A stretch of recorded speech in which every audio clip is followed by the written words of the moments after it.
Hello and welcome back to the Talking Prem podcast official YouTube show. I'm doing the introductions this week because Jamie's internet is not playing around with us, so that's why you can also see still frame shots of him because his camera is updating every 5 seconds. So Jamie's out the back in Parramatta. Jamie, how are you, mate? Not too bad, man. Dealing with this third world country internet, although I'm pretty sure it's quicker in Kazakhstan than it is in Parramatta right now. So, yeah, can't complain. That's actually true. Kazakhstan does have pretty good internet. So international break this weekend. So the tip show is going to be a little bit different. We'll also go through the deadline day transfers, which happened Monday our time. 9 a.m. Monday was the deadline. Some big transfers on the last day from a few Premier League teams. And then, we'll look at 6 international games over the next few days. That's going to add to our tipping competition. We've got Aashir's tips. We don't have Nathan Booth's. So Nathan Booth forfeits and gets all away teams in the international games. And then, we'll be back again Tuesday or Wednesday whenever we get around to it for the upcoming Premier League season or round. But jump into the transfers, shall we, Jamie? Yeah, let's get into it. Yeah, absolutely. There you go. There's Aashir's contribution for the day. Big ones from Manchester United on the final day of the transfers. Edinson Cavani in on a free, wearing the number 7 jersey of United. How's he going to fare? I mean, it's a good financial deal getting him on a free. I mean, it's going to cost him wages, but it's just not where they need to fix. Like, it's another attacker. They don't have a problem attacking. Like, 6-1 to me doesn't scream, oh, shit, you know what? We needed more goals there. Like, he doesn't turn a 6-1 result into a win. He turns it into a 6-1 result because they still can't defend. Yeah, they've improved slightly with another transfer, but, like, I mean, he's just going to bang in maybe 10 goals this year. It's not going to improve their defense. Like, I'm not a United fan and I'm frustrated with the incompetence that Ed Woodward is showing. Like, It's just coming around to be classic United, isn't it? And but bringing in, he's South American, and history shows South Americans do not do well at United. Yep. And then he's wearing that famous number 7, and it's a very unlucky number 7 at the moment. Has not been good. Pressure on him, Ronaldo. Yeah, it's a massive pressure on it. But you did mention another transfer they brought in. They finally got their man Alex Telles from Porto, defender. Good, but he's still going to have Harry Maguire next to him who's going to do stupid things. I feel sorry for the bloke. Yeah. Kind of. Alex Telles hurt him. Yeah. I can see him doing well. He's a good footballer in the Portuguese league, which is a sub-league kind of thing, but he's a consistent defender and has been for the last few seasons, and I reckon, he'll strengthen them a little bit more. Plus, he's obviously older than a few of the boys as well, so gets that bit of experience as well. But yeah, I don't know if it's going to turn them around massively. Yeah, it's an improvement. Like, it's obviously a defender. They had to go. I think he's more of a left-sided player. Where he is a left back. Their best defender in that back four that they started with against Tottenham was Luke Shaw, and I mean, now they're going to bring off. They're probably most solid defender at the moment. To put another guy in there, it still doesn't solve the Harry Maguire problem. I mean, whether it's Luke Shaw or Telles, he's going to drag him down physically, metaphorically, career-wise. Like, let's see how it goes, but we'll give it a chance. It might work out. It might turn around completely. I don't think it will, but although, it's United struggling. Everybody loves it when United struggle, so it's not a bad thing in one way, but it's just incompetence from, Manchester United hierarchy, who really has struggled since Sir Alex Ferguson retired. So they haven't been able to figure it out. Yeah. Only time will tell with those latest ones. They've also brought in a player in January who's coming from Atalanta, who's had 3 senior caps, but he's coming in January. And then Facundo Palestri from Penarol is also joining United. Don't know if he's going to get much game time this season. He might be in the cup fixtures and everything as well. A young player coming through. But another one, Rafinha from Stade Rennais to Leeds. A big move from Leeds, bringing in another attacker, a wide player in Brazilian Rafinha. He did have a really good season last year, and he's pretty consistent in France. Does he make Leeds stronger? Is he going to help Leeds out a bit? Yeah, I think so. I mean, Leeds really hasn't. They've brought in some some big name players to strengthen the squad, but not on a level like we saw Aston Villa when they first came up. No. It's just another player that not just adds depth to the squad, as it's going to be and it's a tougher season than, it's hard to say it's tougher than the Championship because it's 46 games down in the Championship, but a little bit more, it's quicker in the Premier League, so the fatigue factor comes in. So he's a bit more depth, but I think he'll start a fair few games, and I think for us it's a good thing because he might be able to assist Rodrigo, get him a couple more goals. And we need our boy Rodrigo to bang in some more goals so Booth can eat a hat. Yep, that's going to be fun content. Oh, absolutely, we'll get that. That'll definitely be on the YouTube show. But the one we've been saying for a long time that Everton really need to shore up their goalkeeper because Pickford I will admit, he was really good in the 2018 World Cup. The last 2 years, It's been mistake after mistake. He hasn't really built his confidence back. They have brought in what's his name? Robin Olsen from Roma, Swedish goalkeeper who is Sweden's number one. He's going to definitely fight for that number one spot at Everton. How do you fare? Will he take it? Or will Pickford hold on to it for a bit? I reckon Pickford's got it for a few more games, but if he keeps being shaky like he has to start the season, he's made some really good saves, but some of the mistakes he made, I think, was it a goal against, was it their last game? He conceded that goal where he sort of just dropped it. You can't be making that mistake in the Premier League. I kind of think that Olsen will take that number one eventually. We saw Pickford on Friday night got dropped from the England number one. He's on the bench now. Pope's got the number one jersey on, so I think he's their number one going forward. And I think that's going to be the same case at Everton. I think Pickford's time there, unless he improves drastically, fixes those mistakes, I think that's it. It'll be Olsen going forward, which makes them an even more formidable opponent for teams in the Premier League now. Yeah, it actually shores they're up defensively. Robin Olsen is a very good goalkeeper, as mentioned before. Sweden's number one. Another transfer on deadline day that kind of just took everyone by surprise. Arsenal not even contacting Atletico Madrid. They just sent them a bill in the mail and said, thank you for Thomas Partey. We'll pay out his buyout clause. Wow.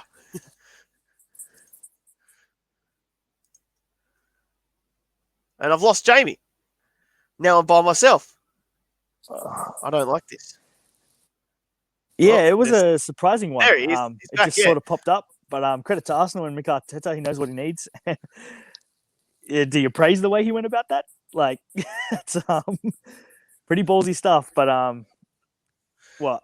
£45 million buyout clause for Thomas Partey.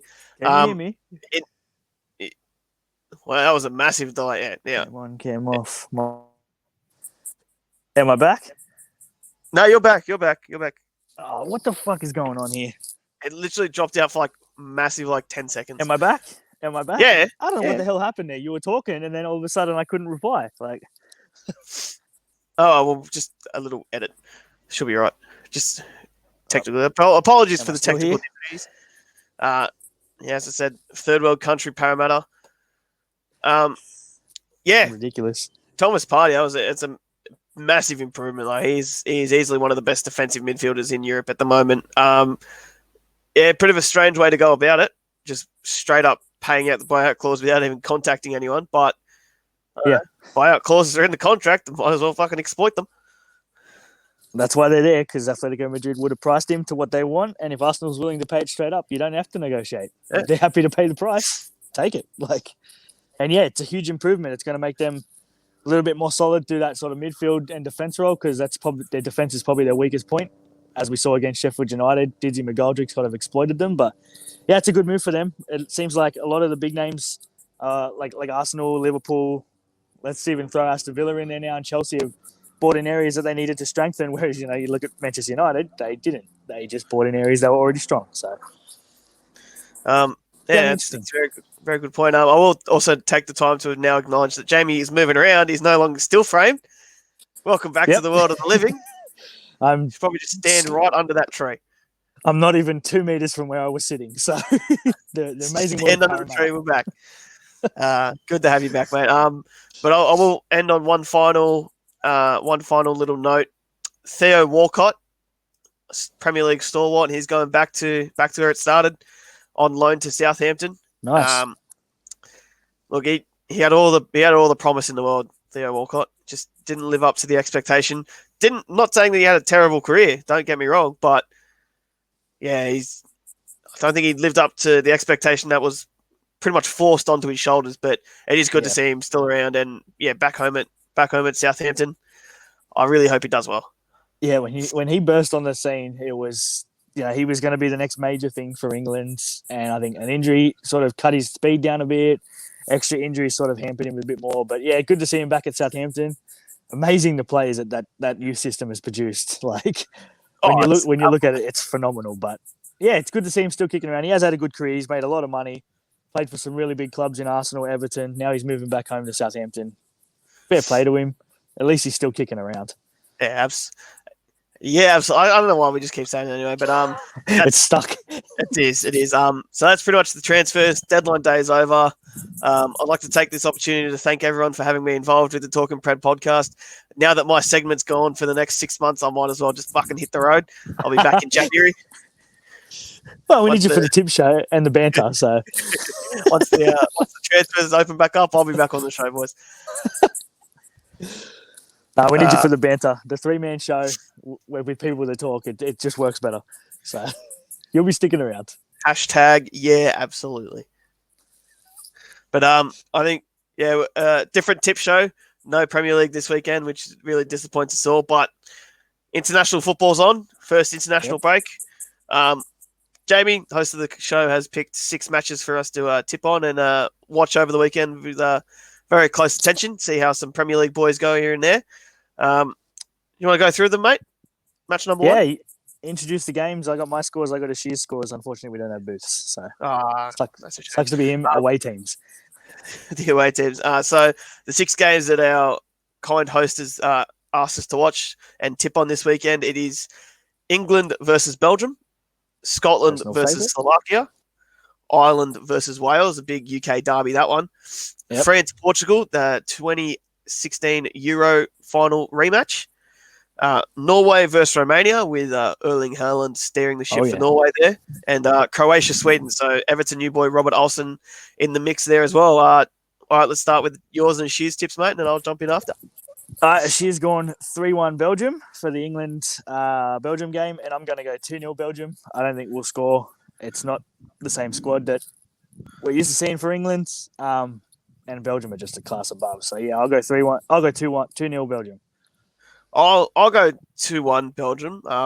But in saying that, I'd also like to congratulate some of the English boys that scored their first goals in the match previously. Danny Ings scoring a very, very wonderful goal.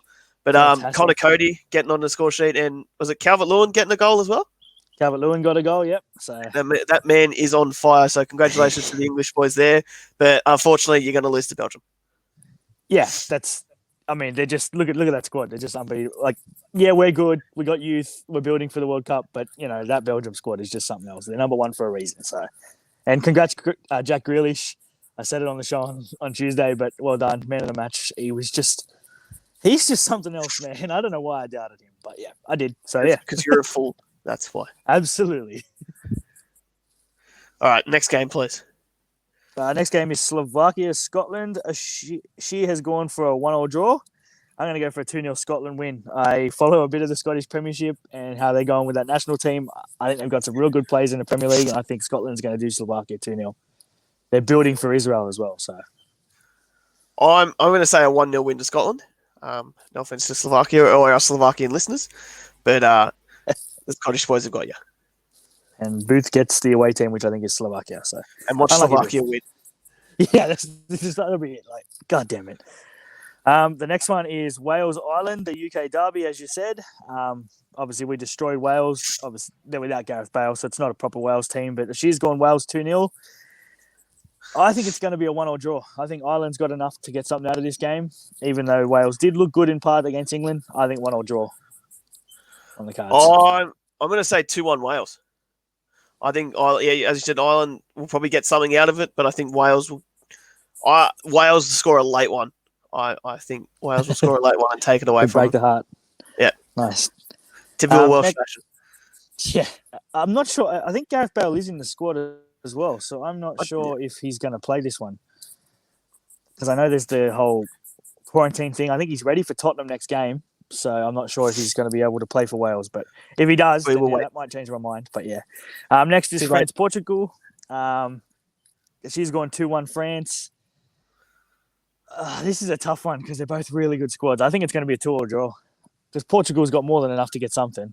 And France are just good themselves, World Cup champions. So I'm going to get 2-2 draw.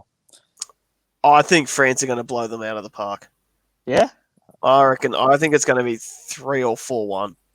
Oh shit! All right. I'm gonna say the first one. I said 3 first. I'll go with a 3-1 win to France. I think they are going to absolutely dominate. And Portugal. I'm going to say this is my tip. Portugal will score a scrappy goal first, and then France will just come out and go. No. No, you don't do that here. All right. Well, Bruce gets the away team, which I think is Portugal. So. I believe so. So that's not all bad. The next one is Norway against Romania. I really only put this in because Erling Haaland's in there and Sander Berge. She's going 2-0 Norway. I've gone 3-0 Norway. I think no one can stop Haaland. They're going to get more than 2 goals against Romania. Except they got stopped the other day and they're not in the Euros for next year. Yeah, this will be a motivation game for him then. Yeah. I like Romania. I think it's just a nice flag, nice country. But I love Norway. Yep. Absolutely love Norway. It's just the people, the place. It's just great. 4-1 Norway. Oh, nice. So we're both on big wins. And Booth gets Romania. Oh, for sure. Yeah, any result, it's going to be him scoring a goal. The last game, Croatia-Sweden. Everton's new goalkeeper into a baptism of fire. She's going Croatia 2-0.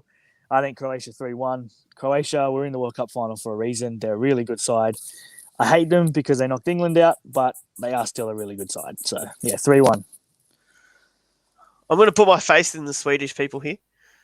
They really tried hard against Germany in that World Cup and almost got away with it, but Germany still got knocked out, but that's fine. Croatia, as you mentioned, were World Cup finalists, but I'm going to say it's going to be a 2-2 draw. Oh shit! All right, tough game. I'm going to say a 2-2 draw. Sweden will get something out of it. Now Zlatan's not in that Sweden team anymore, right? No, he's quarantined and retired. Yeah, so I mean, it's a different Sweden team. There's no fucking overhead bicycle kicks from 36 yards out on the sideline. Doesn't matter. All right, so that's us. These all add to our final scores. I don't have them with me. I unfortunately left them in Armadale, but I think I'm winning. I think you're second, Booth third, and she's last just purely because he's a week behind. So that sounds like an Aashir problem. But that's not a me problem. That's an Aashir problem. But good on the big man. He's at work today, which is why he couldn't be with us. Yep, taking the Saturday money. Yeah, and Booth is thoroughly under the thumb. Yeah, there's a massive thumbprint right in between his eyebrows. So there's one question. Megan, but I do like you. Yeah, but the man has commitment. Effectively, I am too, so I can't complain. I just work in the city, so I have to be away from the family. Such a shame. What a shame. Yeah. I have one question for you. Bye. I love you, Megan. I got one question for you before we go. Talking about FIFA 21 coming out. I'm the type of FIFA player who doesn't really play for Ultimate Team or pro clubs or online in general. Is it worth getting? And keep in mind, 1999 was when I started. I haven't missed a FIFA since 1999. So we're looking at a 22-year streak.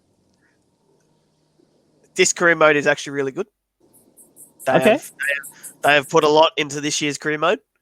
Because normally, obviously, you know me, I'm massive in the Ultimate Team, and then get on Pro Clubs because Pro Clubs is easily the best game mode in FIFA. Really disappointed they took out the toxicity. I love playing as a goalkeeper, scoring a goal, and then running up the entire field just shushing them. Can't do that this year. Really disappointed. But look, it's worth getting. I don't know why we're advertising FIFA on this podcast. They're not sponsoring us, so fuck you, FIFA. I've asked a few people, and I wanted to get Aashir's opinion too, but he flaked out. But yeah, I just don't know if it's worth the investment for someone who doesn't play. But if you say the career mode's better than it has been, career mode's good. Career mode's much better. Worth it. And I can't really do pro clubs because you guys all play at a set time, and my roster's all over the shop, so I can't commit to that. So unfortunately, but all right, it's still second to Football Manager in my eyes. So. Correct. I think that's it for this week, eh? Yeah, no, I'm pretty satisfied with that. I gotta fucking go get ready. Go stand out in the sun for 6 hours. Really not looking forward to that. Well, I do this every year too. I don't know why. You do it to yourself. But I would also, while I'm here, this is the Talking Prem podcast or tip show for the Saturday YouTube show. I would like to congratulate a good friend of mine, Cameron Besgrove. Yes. His Woonona Sharks playing in the Illawarra Premier League, so there's a Prem in it. First time in their 131-year history, the Woonona Sharks have finished first in the first grade. Our good friend Cameron Besgrove claiming golden boot for Woonona with a total of 3 goals, which isn't bad for a fullback. Yeah, and he scored 3 goals in 3 weeks, so very good for him. Good form coming into our 6-a-side season. And I promised a shout-out as well. Rose Wilco scoring a hat-trick at 6-a-side. Doesn't happen at all. So good on you, Rose. Nice. Congrats, Bezzy. I saw that. I saw your dad shared that on Facebook. And when you look at that history thing, 131 years, never won a title, and they finally get one. It's good to have him a part of it because he's just genuinely a top bloke, like a good all-round guy, great footballer and a good bloke. So congrats, Bezzy. Well done. Man, should have celebrated that one hard, especially down that way. Down the south coast, a beautiful country. I got no shout-outs. Actually, I will put one shout-out. I've been meaning to do this on the podcast for a while, but our artwork for the show, I'm not an artist. I didn't do that myself. I reached out to a good friend of mine, Johnny Fry, John from Scranton on Twitter if you want to follow him. He's a legend. He did it all for us. We're probably going to reach out to him, hopefully get a theme song as well. I know he listens and he watches, so I've been meaning to do it for a while, Johnny. Massive shout-out to you. Thanks for doing all the work that you do behind the scenes for the show. Not as much now as when it was starting, but yeah, that's my shout out for this week. So, and I'll probably do it on the podcast. Thank you, Johnny Sins. JFS, Johnny from Scranton. Other than that, I think that's it for the week. We'll see you again on Tuesday or Wednesday. I'm not sure yet. We'll try and work out the schedule, but yeah, it'll drop one of those days. So, yeah, hopefully. Anyway, that's the tip show this week. I don't know why we keep going for about 20 minutes on these things. This is only meant to be a short show, but it fucking just keeps dragging on. Anyway, that's enough for no more transfers. So I'm out of a job. It'll cut it down. So I'm out of a job. I just have to talk about fucking managers. But pay so well. I'm going to say it. I know we're going to shut up. The show's over. Nottingham have sacked their manager. Oh, there you go. Look at that. Positive. And we've bought. I actually got right here. Who did we bring in? He's actually a very good manager. He got several teams promoted. Not going to do us any good this year, considering we're at the bottom. Squad building. Yeah. He's already kicked a lot of players out. Good. It's obviously an underlying issue there. That's good. Quick shout out, Barry AFC. Somewhere. Where is it? Barry playing this week as well? Yep, this weekend. Can't remember who it's against. I looked at it this morning. I got the email about the live stream, but I forgot. But they are playing this weekend, so very good luck to them. Let's go 2 from 2. Official podcast team, Barry AFC. Nottingham Forest appoint Chris Hughton. Oh yeah, the old Newcastle boy. Correct, and I believe he got he got several teams promoted a few years ago, and he kept Newcastle in the Premier League as well. Yeah, and they moved on with another manager. So. But looking good for Nottingham. Can't wait to see him gone in 10 months. Let's hope not. You want to build. You want to be happy like me and Booth are in the Premier League with our team struggling. So, it's always fun in the Premier League. I missed the championship. Wouldn't be that. All right, that's enough from us. All right, we'll see you on Tuesday. Right. See you, Jamie. We'll be back with Booth. Bye. Love you, Aashir. Bye. Absolutely. #, absolutely.